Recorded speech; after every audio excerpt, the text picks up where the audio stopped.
Good evening students. आज आपका जो टेस्ट हुआ था उसके मैं आपको आंसर चेक करवा देता हूँ वापस। जो टेस्ट आज आप देके गए हैं क्लास के अंदर उसका मैं वापस आपको आंसर चेक करवा रहा हूँ, तो सभी अपने अपने आंसर चेक कर लें। पहला क्वेश्चन है he opens the door. Present simple का वाक्य है, इसको चेंज कर दो प्रेजेंट कंटिन्यू में। तो इसका आंसर बोल रहा हूँ मैं डायरेक्ट, लिखो the door is open by him. ये पहले का आंसर होगा आपका। वापस रिपीट कर रहा हूँ, the door is open by him. ये पहला क्वेश्चन था आपका। दूसरा क्वेश्चन पास्ट सिंपल का है, she paid a lot of money. यानी यहाँ पे पेड वर्ब की कौन सी फॉर्म लिखी हुई है? सेकंड फॉर्म है। और यहाँ पे जो पेड वर्ब की सेकंड फॉर्म है उसको आपको चेंज करना है वॉज वर्ब प्लस वर्ब की थर्ड फॉर्म में चेंज करना है। तो इसका आंसर बोल रहा हूँ मैं, लिखें आप, a lot of money was paid by हर। ये इसका आंसर होगा। जो टेस्ट पेपर आप देके गए थे मैं उसी के आंसर चेक करवा रहा हूँ। तो वापस तीसरा क्वेश्चन देखें आप, I am drawing a picture. Is am are यानी प्रेजेंट कंटिन्यू का वाक्य है, उसको आपको प्रेजेंट कंटिन्यू में ही रखना है, प्लस बीइंग का प्रयोग करना है आपको। इज एम आर के साथ में बीइंग प्लस वर्ब की थर्ड फॉर्म का आपको यूज करना था इसके अंदर। तो इसका आंसर लिखें, a picture is being drawn, DRAWN हो जाएगी इसकी थर्ड फॉर्म, बाय मी। चौथा question, he wears blue shoes. Present simple का वाक्य है, इसको चेंज करना है प्रेजेंट कंटिन्यू में। प्रेजेंट सिंपल को हम चेंज करते हैं प्रेजेंट कंटिन्यू में। यानी प्रेजेंट सिंपल का मतलब होता है वर्ब की फर्स्ट फॉर्म प्लस एस या ईएस, उसको चेंज करना है is am are plus verb की थर्ड फॉर्म के अंदर। तो यहाँ पे लिखा हुआ है ही वियर्स ब्लू शूज। तो सबसे पहले लिखो ब्लू शूज इज वर्न। देखो वियर की थर्ड फॉर्म होती है वर्न, WORN, बाय हिम। तो वापस इसका आंसर बोल रहा हूं, blue shoes is worn by him. पांचवा क्वेश्चन देखिए, they can not help you. Model का क्वेश्चन है, कैन आ गया पर्सन में तो कैन को चेंज करना है कैन बी में प्लस वर्ब की थर्ड फॉर्म में। तो इसका लिखो you can not be help by them. इसमें आपको बाई का प्रयोग नहीं करना है वापस, क्योंकि जब मैंने आपको पढ़ाया था कि अनइम्पोर्टेंट सब्जेक्ट जो होते हैं he we, they, people, all the people, somebody, nobody, ऐसे जो सब्जेक्ट आते हैं उसके साथ में आपको बाई के साथ इनका वापस प्रयोग नहीं करना है। तो इसका आंसर यही होगा, you can not be helped, इतना इसका आंसर होगा। छठा क्वेश्चन देखो, William will not repair the car. Future simple का वाक्य, और फ्यूचर सिंपल को हम चेंज करते हैं फ्यूचर कंटिन्यू में। यानी सेल और विल अगर पर्सन में दिया हुआ है तो उत्तर में सेल बी और विल बी का यूज होना चाहिए। तो इसमें लिखा देखो, William will not repair the car. तो इसमें हो जाएगा the car will not be repaired by William. William एक लड़का है तो यहाँ पे आप हिम का यूज भी कर सकते हैं। Next, she was cleaning the room. देखो वाज वर्ब का वाक्य है, यानी पास्ट कंटिन्यू का वाक्य है, तो उसको पैसिव बनाते समय पास्ट कंटिन्यू में ही रखना है। यानी वाज वर्ब को वाज वर्ब में ही रखना है और साथ में जोड़ना है आपको बीइंग प्लस वर्ब की कौन सी फॉर्म? Third form. उसके बाद में लिखा हुआ है इसका आंसर देखो, the room was being clean bye हर। यानी क्लीन की थर्ड फॉर्म हो जाएगी CLEANED। यही प्रॉब्लम आ रही थी सबको थर्ड फॉर्म में। सातवां क्वेश्चन, अब आठवां देखो, I did not beat her. देखो डिड नॉट आया, इसका मतलब ये पास्ट सिंपल का वाक्य है, और पास्ट सिंपल को चेंज किया जाता है पास्ट कंटिन्यू में। यानी कंटिन्यू का मतलब होता है वाज और वर, तो वाज वर में इसको बदल देना आपको। तो सबसे पहले लिखो, जब देखो इसमें ऑब्जेक्ट हर है तो जब हर इधर आएगा तो क्या बन जाएगा? सी बन जाएगा। तो लिखो she was not beaten by me. अब यहाँ पे बीट की थर्ड फॉर्म क्या होगी?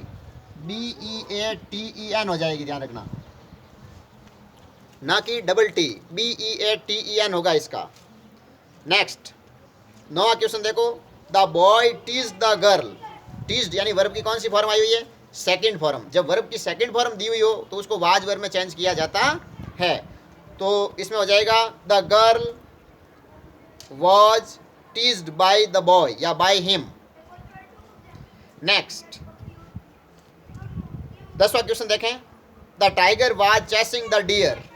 तो इसमें देखो लिखा हुआ है वाज चेसिंग, वाज आया हुआ है तो वाज वर्ब को वाज वर्ब बीइंग में चेंज करना है, और रेगुलर वर्ब आई हुई है यहाँ पे। तो लिखो the deer was being chased by the tiger. उसके बाद में 11वां क्वेश्चन देखो, she has written a novel. Has written यानी हैज़ या हैव आ जाए तो उसको चेंज करना है, हैज़ बीन और हैव बीन के अंदर चेंज करना है। तो इसमें लिखो आप a novel has been written by her. A novel has been written by her. उसके बाद में 12वां क्वेश्चन देखो, लिखा हुआ है you have finished the report. ये भी हैज़ हैव का वाक्य है, इसको भी चेंज करना है हैज़ बीन और हैव बीन में। तो लिखो इसका answer the report has been finished by you. उसके बाद में 13वां क्वेश्चन लिखो, सी फाउंड द की। अब देखो यहाँ पे लिखा है सी फाउंड। फाउंड वर्ब की कौन सी फॉर्म है? सेकंड फॉर्म है। और सेकंड फॉर्म में इसका मतलब यहाँ पे पास्ट सिंपल है, और पास्ट सिंपल को चेंज किया जाता है पास्ट कंटिन्यू में, और पास्ट कंटिन्यू का मतलब होता है वाज वर। तो यहाँ पे क्या हो जाएगा? The key was found by her. उसके बाद में 14वां क्वेश्चन देखिएगा, she was serving T. Was वर का वाक्य है और वाज वर को चेंज करते हैं was were plus being plus verb की थर्ड फॉर्म में।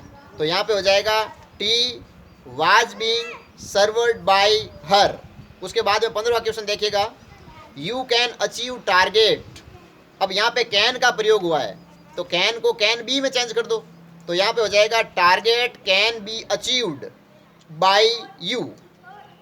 16वां क्वेश्चन देखें, somebody knows her name. Somebody knows her name, ये अनइम्पोर्टेंट सब्जेक्ट है, इसमें वापस बाई के साथ इसका यूज नहीं होगा। तो इसमें लिखो प्रेजेंट सिंपल का वाक्य है ये, तो इसका आंसर हो जाएगा her name is known by. By का यूज इसमें करना ही नहीं है, ठीक है। तो इसमें हो जाएगा her name is known, KNOWN हो जाएगी इसकी थर्ड फॉर्म। 17वां question, nobody has painted the wall. Has painted, had plus verb की थर्ड फॉर्म आई हुई, तो चेंज करना है हैज बीन या हैव बीन में। तो यहाँ पे जो वॉल लिखा हुआ है द वॉल, वो आपका सिंगुलर सब्जेक्ट है, तो यहाँ पे वर्ब भी कैसे आनी चाहिए? सिंगुलर आनी चाहिए। तो इसका आंसर लिखिएगा the wall has been painted. बस इतना ही होगा, वापस बाई का प्रयोग नहीं करना है, क्योंकि nobody, somebody, someone, no one, इनके साथ में वापस आपको बाई का प्रयोग नहीं करना है। 18वां question, we need new tools. Present simple का वाक्य है, चेंज कर दो प्रेजेंट कंटिन्यू में, यानी इज एम आर में। तो लिखो न्यू टूल्स आर नीडेड। वापस बाई का यूज इसमें भी नहीं करना है, बाई एस नहीं होगा, क्योंकि वी को भी अनइम्पोर्टेंट सब्जेक्ट माना जाता है, तो वापस बाई एस नहीं होगा। उसके बाद 19वां क्वेश्चन देखिएगा, the child had swallowed a piece of plastic. तो यहाँ पे देखो सीधा लिखा हुआ है the child has swallowed a piece of plastic. तो इसमें पूरा का पूरा जो लास्ट में ऑब्जेक्ट लिखा हुआ है आपके वर्ब के बाद में, a piece of plastic had been swallowed by the child. उसके बाद में लास्ट क्वेश्चन है आपका, काउज प्रोड्यूस मिल्क। तो इसका ये प्रेजेंट सिंपल का वाक्य है, तो इसको चेंज कर दो प्रेजेंट कंटिन्यू में। तो इसका हो जाएगा milk is produced by cows. ये इसका आंसर है। ये आप क्वेश्चन पेपर देख सकते हैं, ये आज का क्वेश्चन पेपर था आपका। क्वेश्चन पेपर मैं आपको लिंक में दे दूंगा, तो आप वापस इसको चेक कर सकते हैं।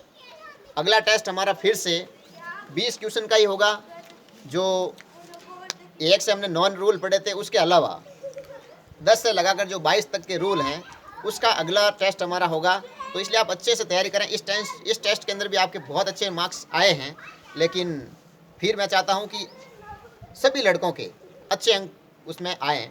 तो आप अच्छे से तैयारी करें और अपनी जो स्टडी है उसको निरंतर जारी रखें। धन्यवाद।